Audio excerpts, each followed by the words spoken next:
जम्मू कश्मीर से आता हूं और एक पॉलिटिकल पार्टी का अध्यक्ष हूं। 2020 में ही इलेक्शन कमीशन ऑफ इंडिया ने एकजुट जम्मू पार्टी को रजिस्टर करके मान्यता प्रदान की। जिन विषयों पे जम्मू कश्मीर में रह के हम लड़ रहे हैं, मुझे लगता है कि वो राष्ट्रीय सुरक्षा के दृष्टिकोण से बहुत महत्वपूर्ण विषय हैं।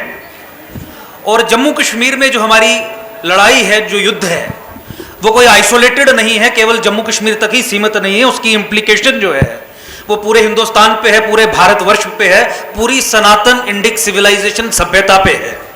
इसी पृष्ठभूमि में मुझे अपनी बात संक्षिप्त में रखने का आदेश हुआ। मैं अपनी बात को संक्षिप्त में रखूंगा।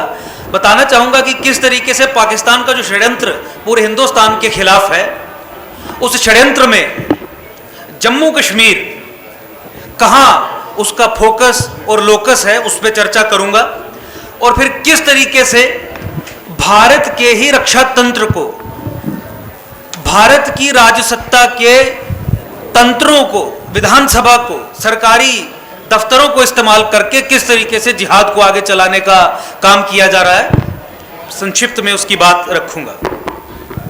आप पाकिस्तान की आईएसआई, पाकिस्तान की आर्मी और पाकिस्तान की आर्मी के बड़े बड़े जनरल्स जो हैं, उनके द्वारा लिखी गई किताबें पढ़ें, उनके ट्रेनिंग मैनुअल्स पढ़ें, तो आपको समझ में आएगा कि गजवाए हिंद की जो लड़ाई है हिंदुस्तान के खिलाफ, उसे जीतने के लिए वो ये कहते हैं कि हिमालय का इस्लामीकरण करना बहुत आवश्यक है। पिछले 800 वर्षों में जब उनका राज रहा, तो Hindustan unfinished chapter of Islamic history रहा। हिंदुस्तान का पूर्णता इस्लामीकरण नहीं हो पाया। कारण क्या थे, उस पर जब शोध हुआ तो उनके हिसाब से यह माना गया कि जब तक आप हिमालय का इस्लामीकरण नहीं करेंगे, तब तक सनातन का इस्लामीकरण नहीं हो सकता, और जब तक सनातन का इस्लामीकरण नहीं होगा, तब तक हिंदुस्तान का इस्लामीकरण या गजवाए हिंद, या जिसे रेड ऑफ इंडिया कहते हैं, वो पूर्ण नहीं हो पाएगा। आगे वो ये कहते हैं कि हिमालय के इस्लामीकरण में नॉर्दर्न इंडिया, उत्तर भारत का इस्लामीकरण करना अनिवार्य है। उसमें तो हरियाणा भी आ गया, पंजाब भी आ गया, हिमाचल भी आ गया, उत्तराखंड भी आ गया, पार्ट्स ऑफ उत्तर प्रदेश भी आ गए, राजस्थान के भी कुछ हिस्से आ गए। और फिर आगे वो कहते हैं कि विद इन नॉर्दर्न इंडिया, उत्तर भारत के अंदर भी जम्मू कश्मीर, और जम्मू कश्मीर के अंदर भी जम्मू संभाग, जो 10 जिलों को मिला के एक संभाग बनता है, प्रोविंस बनता है, उसका इस्लामीकरण करना क्रिटिकल है। हिमालय सनातन का पालना है। जब तक अमरनाथ जी का इस्लामीकरण नहीं होगा, वैष्णो देवी जी का इस्लामीकरण नहीं होगा, चार धाम और उत्तराखंड में जितने भी हमारे धर्मस्थल हैं, उनका इस्लामीकरण नहीं होगा, ऋषि परंपरा का इस्लामीकरण नहीं होगा, तब तक सनातन का और हिंदुस्तान का इस्लामीकरण नहीं हो सकता। गजवा हिंद की लड़ाई को आगे नहीं बढ़ाया जा सकता। तो इसी पृष्ठभूमि में 1947 के बाद ही पाकिस्तान, आईएसआई, जिहादी और इस्लामियों ने ऐसा षड्यंत्र रचा कि हिंदुस्तान के संविधान के अंदर ही 370 और 35A जैसे अनुच्छेद इंट्रोड्यूस किए। 370 और 35A क्या सुनिश्चित करता था? आपको आज की सरकारें, अभी की भी सरकार यही बताती है कि 370 और 35A करके हमने डेवलपमेंट के, तरक्की के नए आयाम खड़े किए हैं। यह बिल्कुल सुपरफिशियल बात है, यह बिल्कुल झूठ बात है, यह बिल्कुल बरगलाने वाली बात है, यह बिल्कुल पॉलिटिकली करेक्ट जिसे कहते हैं वैसा होके अपनी बात रखने वाली बात है। मैं आपको यह बताना चाहूं कि 1947 के बाद ही वो इस्लामी ताकतें जो सनातन का इस्लामीकरण करना चाहती थी, उन्होंने यह सुनिश्चित किया कि भारत के अंदर, भारत जो एक धर्मनिरपेक्ष सेक्युलर पॉलिटी, सेक्युलर नेशन के रूप में 47 में खड़ा हुआ, उसके अंदर जम्मू कश्मीर के रूप में 370 और 35A के माध्यम से एक नॉन सेक्युलर, थियोक्रेटिक, इस्लामिक, मुस्लिम स्टेट का निर्माण करेंगे। 370 और 35A से डेवलपमेंट नहीं रुकी, केवल वो भी रुकी, लेकिन 370 और 35A से यह सुनिश्चित किया गया कि जम्मू कश्मीर, जो हिंदुस्तान में एक मुस्लिम मेजॉरिटी स्टेट है, मुस्लिम बहुल राज्य है, वहां पे हिंदुस्तान का संविधान लागू नहीं किया जाएगा। उसका सबटेक्स्ट क्या था कि हिंदुओं का संविधान मुस्लिम मेजॉरिटी स्टेट पे लागू नहीं किया जाएगा। 370 का पहला अनुच्छेद यह सुनिश्चित करता था। 370 और 35A यह सुनिश्चित करता था कि चूंकि जम्मू कश्मीर एक मुस्लिम मेजॉरिटी स्टेट है, एक मुस्लिम बहुल राज्य है, इसीलिए जम्मू कश्मीर का अलग झंडा होगा और अलग संविधान होगा। हिंदुओं का संविधान लागू नहीं होगा केवल एक राज्य पे, वो राज्य मुस्लिम मेजॉरिटी स्टेट है। तो देखिए 370 और 35 के माध्यम से भारत की सेकुलर धरती के अंदर एक non secular theocratic Islamic state का निर्माण किया गया, जिसका उद्देश्य था हिंदुस्तान का, भारत का, सनातन का, हिमालय का इस्लामीकरण करना। इसी पृष्ठभूमि में ऐसा स्टेट अपरेटस जहां मुख्यमंत्री से लेके कैबिनेट मिनिस्टर्स तक और एमएलए तक इस्लाम के, जिहाद के और इस्लामीकरण के प्रोजेक्ट को आगे बढ़ा रहे हैं। मैं आपको ये बताना चाहता हूं कि वहां पे खड़े होकर लड़के एकजुट जम्मू पार्टी और हम स्वयं और जम्मू संभाग के 10 जिलों का तमाम जनमानस जो गैर मुसलमान हिंदू समाज है, वो इस जंग को पूरे सनातन और हिंदुस्तान के लिए लड़ रहा है। और मुझे लगता है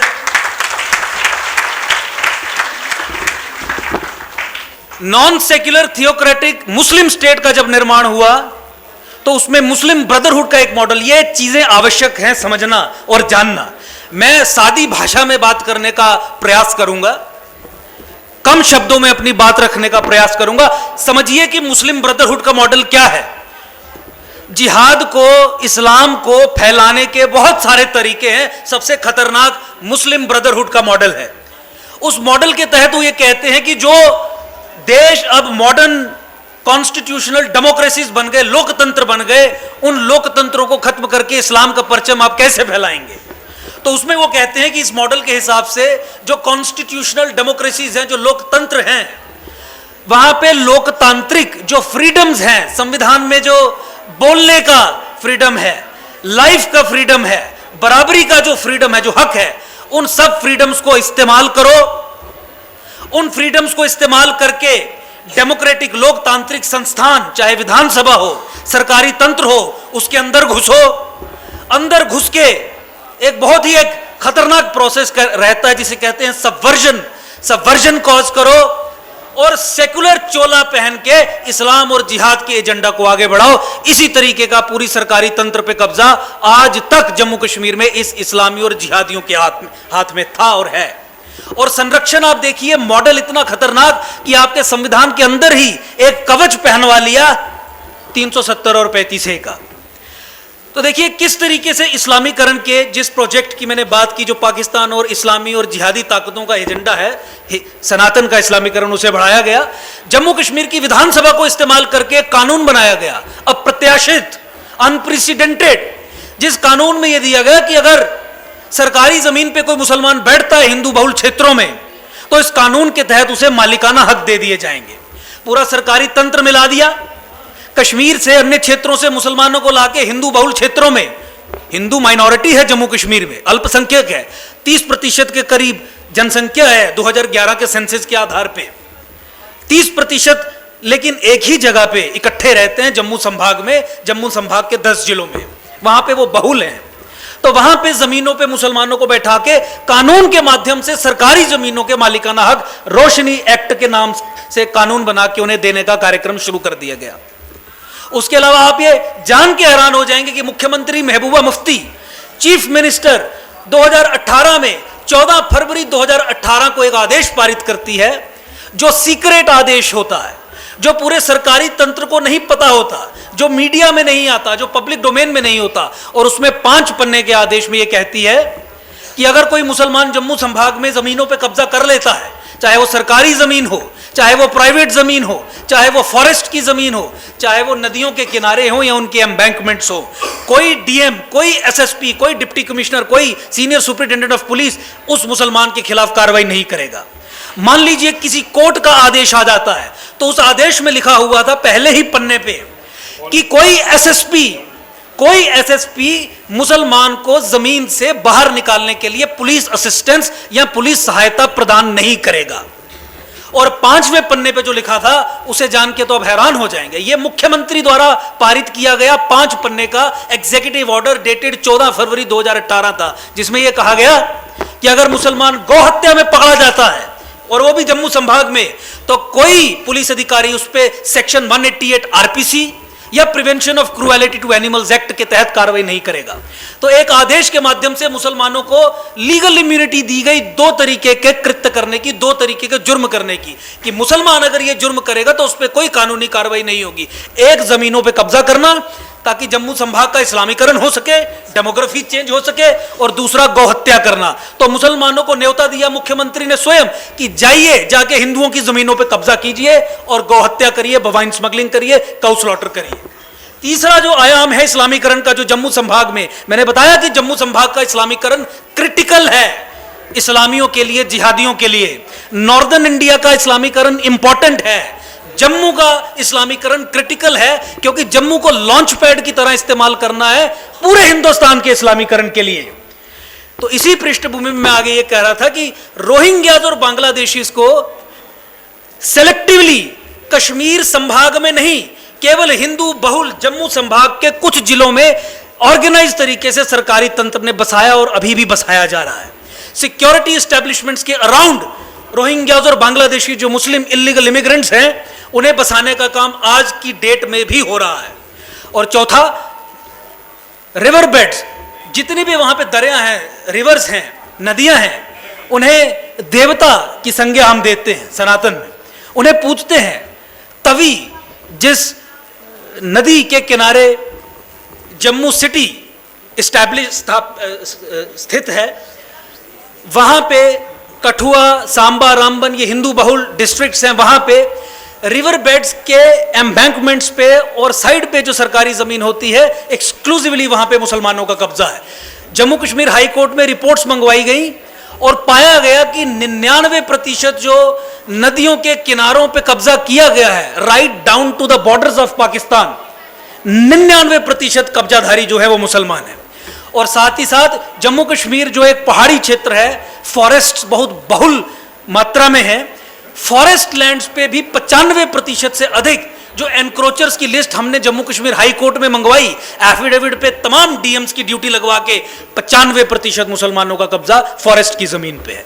तो आपकी स्टेट लैंड हो, सरकारी भूमि हो, आपकी रिवर बेड्स हो, उनकी एम्बैंकमेंट्स हो, आपके फॉरेस्ट लैंड्स हो, एक योजनाबद्ध तरीके से कानून बना के J&K state lands vesting of ownership to the occupants act, Roshni act, executive orders pass करके 14 फरवरी 2018 का ऑर्डर, मुसलमानों के खिलाफ जमीन पर कब्जा करने के लिए कोई कार्रवाई नहीं होगी, वैसे पास करके रोहिंग्या बांग्लादेशीज को सेटल करके सरकारी तंत्र को इस्तेमाल करके रिवर बेड्स और फॉरेस्ट लैंड्स पे इंक्रोचमेंट करवा के इस इस्लामीकरण को अंजाम दिया जा रहा है। अब इस जंग में हमने 2014 से सक्रिय भूमिका निभाई। स्वयं मैंने 2014 में जम्मू कश्मीर हाई कोर्ट में एक पब्लिक इंटरेस्ट लिटिगेशन फाइल की, जिसका टाइटल था Ankur Sharma versus state of J&K and others, क्योंकि मैं स्वयं ही इस केस को लड़ता था, मेरे ही नाम पे केस था और PIL की संख्या थी 41/2014। मुझे यह बताते हुए आपको खुशी होती है कि रोशनी कानून, जिसकी पूरी डिटेल में एक्सप्लेनेशन मैंने आपको दी, 2014 में इसी पब्लिक इंटरेस्ट लिटिगेशन के माध्यम से रोशनी कानून की संवैधानिक वैधता को हमने चुनौती दी और अक्टूबर 2020 में जो 87 MLAs ने मिलकर कानून बनाया था विधानसभा में भारत के सनातन के हिमालय के इस्लामीकरण के लिए, अक्टूबर 2020 में सिंगल हैंडेडली 6 साल की लड़ाई में हाई कोर्ट से उसे ध्वस्त करवा दिया, खत्म करवा दिया।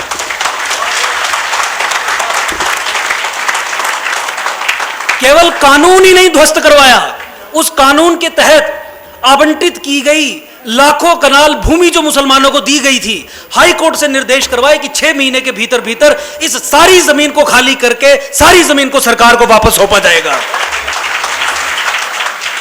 14 फरवरी 2018 का जो ऑर्डर था, जो sitting chief minister Mehbooba Mufti ने पारित किया था, जिसके बारे में मैंने आपको बताया, जो क्लासिफाइड था, जो चोरी छुप के अंदर से सरकारी तंत्र ही इंप्लीमेंट कर रहा था, उसे प्रेस कॉन्फ्रेंस करके सिटिंग चीफ मिनिस्टर पे डायरेक्ट हमला बोल के जिहादी महबूबा उसे कह के और पूरा पन्ने 5 के 5 देश के सामने रख के स्वयं प्रेस कॉन्फ्रेंस के माध्यम से हमने ही उसे पब्लिक डोमेन में लाया था, जिसके बाद 14 फरवरी 2018 का ऑर्डर निष्क्रिय करवा दिया गया था।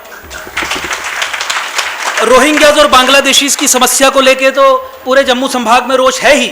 सिक्योरिटी एस्टेब्लिशमेंट्स ने उन्हें टिकिंग टाइम बॉम्ब की संज्ञा दी है।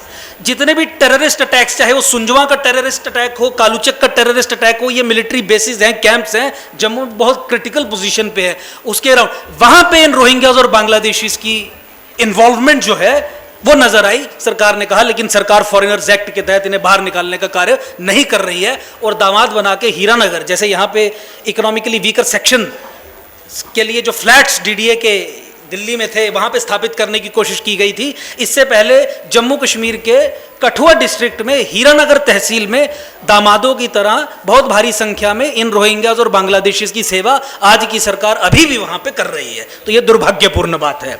जहाँ तक फॉरेस्ट्स और रिवर लैंड्स पे इंक्रोचमेंट की बात है, उसके खिलाफ भी हमने जंग छेड़ी हुई है। कोर्ट में भी हम लड़ते हैं, ग्राउंड पे भी हम लड़ते हैं, ज़मीन पे भी हम लड़ते हैं।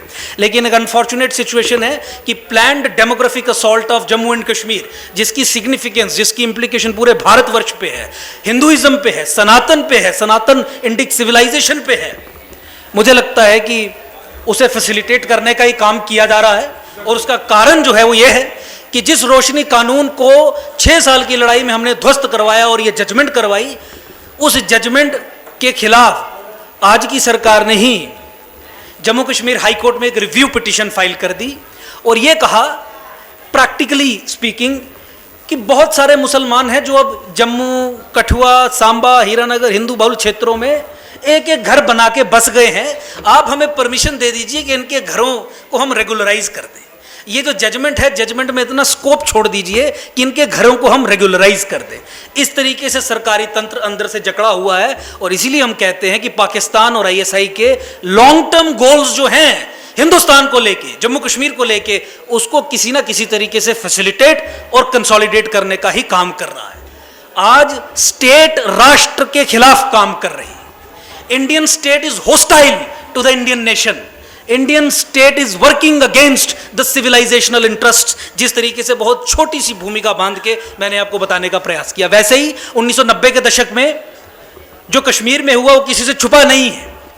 कश्मीर के साथ साथ जम्मू संभाग के मुस्लिम मेजॉरिटी डिस्ट्रिक्ट्स 10 में से 4, वहां पे जो हिंदुओं के साथ हुआ वो किसी से छुपा नहीं है। सब लोग जानते हैं कि वो नरसंहार था, जेनोसाइड था। जिस तरीके से हिटलर ने ज्यूज का जेनोसाइड किया, इसी तरीके से इस्लामीकरण के प्रोजेक्ट में कश्मीर में और जम्मू संभाग में मुसलमानों ने हिंदुओं का नरसंहार किया।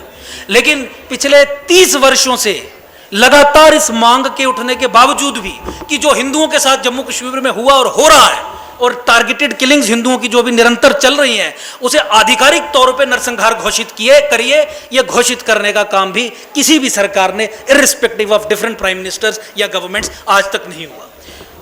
हिंदुओं के नरसंहार को लेके भारत की राजसत्ता हमेशा डिनायल मोड में रही है। और जो जेनोसाइड एक्सपर्ट्स हैं, जेनोसाइड की डेफिनेशन आप पढ़ें, इसका इतिहास पढ़ें, इसका कॉन्सेप्ट समझें, तो आपको समझ आएगा कि जब जब जेनोसाइड को नकारा गया, जब ये कहा गया कि ये तो जेनोसाइड नहीं था, माइग्रेशन थी।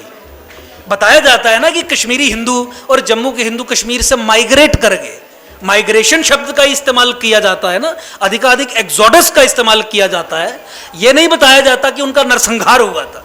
माइग्रेट तो कोई नेचुरल कैलेमिटी के कारण भी करता है, कोई अर्थक्वेक आएगा तो भी कर सकता है, कोई और समस्या बन गई, महामारी फैल गई तो भी कर सकता है। सबको एक ही खाते में डाला। UN convention on crimes against genocide, उसका सिग्नेटरी होने के बावजूद भी हिंदुओं के नरसंहार को भारत की राजसत्ता ने आज तक आधिकारिक तौर पे नहीं स्वीकारा। और डिनायल ऑफ जेनोसाइड ये सुनिश्चित करता है कि नरसंहार निरंतर चलता रहे। डिनायल ऑफ जेनोसाइड नरसंहार की पराकाष्ठा है। डिनायल ऑफ जेनोसाइड दूसरी बार जेनोसाइड करने के बराबर है। आपका नरसंहार हुआ और आपको मैं कहूं कि आपका तो नरसंहार हुआ ही नहीं, हमने तो कुछ किया ही नहीं, आपके साथ तो कुछ हुआ ही नहीं, वो उससे भी भयंकर है जो उनसे हुआ। ये कहना, ये एक्सपर्ट्स कहते हैं डबल जेनोसाइड। और यही कारण है कि आज कोई भी हिंदू कश्मीर में जाके बसता है, नौकरी करता है, उसे गोली मार दी जाती है। क्यों? क्योंकि वो हिंदू है। मैं एक नेशनल टेलीविजन में डिबेट में था तो ये सरकार के नुमाइंदों की तरफ से बात आ गई कि हिंदू मारे जा रहे हैं तो क्या मुसलमान भी तो मारे जा रहे हैं, वो आतंकी जो है मुसलमानों को भी तो मार रहे हैं। देखिए इस सिपाही का नाम ये था, इस सिपाही का नाम ये था, फौज में ये व्यक्ति था, ये भी मुसलमान था। तो उनको हमने जवाब दिया और मुझे लगता है कि पूरे देश को भी अब खड़ा होकर ऐसी बातों का जवाब देना चाहिए कि हिंदू मारा जाता है क्योंकि वो हिंदू है, मुसलमान इसीलिए नहीं मारा जाता क्योंकि वो इस्लाम को प्रैक्टिस कर रहा है। मुसलमान को इसलिए मारता है कि हो सकता है कि वो उसका साथ ना दे रहा हो।